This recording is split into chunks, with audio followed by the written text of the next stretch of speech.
काँग्रेसकडनं मी ticket मागितलेली होती आणि काँग्रेसने स्वतः राहुल गांधींच्या टीमनी केलेल्या सर्वेमध्ये मी सर्वात समोर होतो। परंतु या क्षेत्राच्या खासदार प्रतिभाताई धानोरकर यांना त्यांच्या स्वतःच्या भावाला तिकीट द्यायची होती। त्यामुळे त्यांनी मला स्वतः घरी बोलावून सांगितलं की सोनिया गांधीजींनी सांगितलं की घरच्या घरी धानोरकरला तिकीट द्यायचं नाही।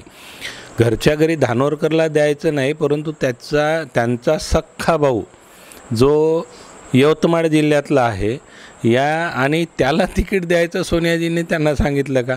म्हणजे एकीकडे सरकारची लाडकी बहीण योजना चालू आहे आणि आमच्या खासदार मॅडमची लाडका भाऊ योजना मॅडमनी राबवलेली आहे। बाळूभाऊ असते तर हा विषयच नसता। आता कसा विषय झालेला आहे, आपला भाऊ ओट्यात आणि नवऱ्याचा भाऊ गोठ्यात, म्हणजे जो बैलाचा गोठा असते ना तिथे, अशी परिस्थिती आज खासदार मॅडमनी माझ्यावरती आणून ठेवली आहे। कारण कसं होतं की मी जर सर्वेमध्ये समोर नसतो तर गोष्ट वेगळी, मी केलेलं काम ज्या सर्वेमध्ये मला सांगितलं की सर्वात समोर आहे आणि खासदार मॅडमला सुद्धा याची जाण आहे, त्यांचा भाऊ सर्वेमध्ये कुठेच नाही आणि तो या जिल्ह्यातला पण नाही आहे। तो या ठिकाणी बाळूभाऊनी यमटामध्ये काम चालायचं, तो एक काम पाहण्याकरता त्याला इथं आणलेलं होतं। तर तो एवढा बडबड करणारा होता की कल हमारे 10 ट्रक आ रहे, परसों 10 आ रहे।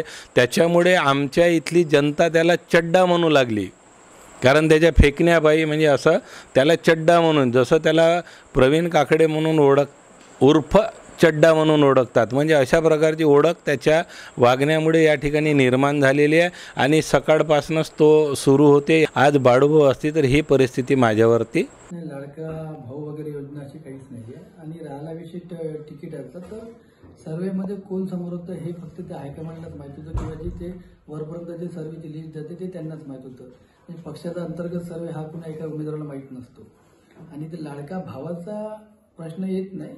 प्रवीण काकडे हा गेल्या 15-16 वर्षापासून त्या दिवंगत खासदार बाळूभाऊ धानोरकर यांच्या प्रत्येक प्रशासकीय कार्यामध्ये आणि सध्याच्या विद्यमान खासदार प्रतिभाताई यांच्यासोबत मी प्रत्येक वेळी दिल्ली आणि मुंबईला, मग ते कार्यकर्त्यांचे प्रश्न असो, संसदेतले प्रश्न असो, अधिवेशनातले प्रश्न असो, ग्रामीण लोकांच्या समस्या असो, या सर्वांशी मी जुळलेलो होतो आणि प्रत्येक पदाधिकाऱ्यांना जे ऑफिसमध्ये यायची त्या सर्वांना मी तेवढाच न्याय द्यायचा प्रयत्न केला। त्याच्यामुळे पदाधिकारी व कार्यकर्त्यामध्ये माझ्याबद्दल एक चांगली भावना होती आणि त्याच भावनेची कदर करून ही तिकीट मला मिळाली। हे बघा, प्रत्येकाचं वैयक्तिक प्रत्येकाची आयुष्यामध्ये एक वैयक्तिक बाजू असते आणि माझं तर स्पष्ट म्हणतं की निवडणूक लढत असताना कुठल्याही प्रतिस्पर्धी उमेदवारावरती तुम्ही एक पातळी टीका करायची एक पातळी असते, ती पातळी ओलांडली की मग ते टीका राहत नाही ते। आणि राहिला माझ्यावरती वैयक्तिक टीका करण्याचा प्रश्न, तर माझ्यासमोर जे काही बंडखोर आणि अपक्ष उमेदवार उभे आहेत त्या प्रत्येकांचे पण मटेरियल माझ्याकडे आहे।